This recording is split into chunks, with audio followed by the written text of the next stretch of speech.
யாழ்ப்பாணத்துக்கு படத்துக்கு போகிறாங்க. அப்போ இவ ஐயா படத்துக்கு போவோம் ஐயா அப்படின்னு கேட்டா சரி நீ போகிறேன்னு சொல்லிட்டேன்.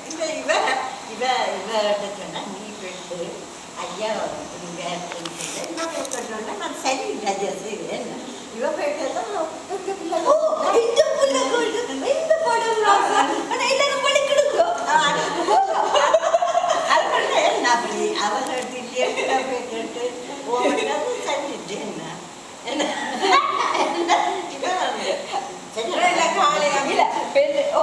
அப்ப எனக்கு ஹர்ட் பண்ணினாலும் படம் பார்க்க போறது எந்த மாதிரி படம் பார்த்தாலும் சரி.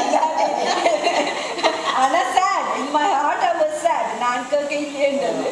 ஆனா நானும் ஒரு நாள் இப்ப சிலவில் நான் காண்றேன் ஜெருஷன் லைக் மொஹானோட இந்த விட்டு கொடுக்காது. அதே மாதிரி தான் நான் என்ன சொன்னாலும் அதுக்கு ஆப்போசிட்டா தான் சொல்லுவேன். சொன்னா நான் தான் இந்த கடைசி வேர்ட்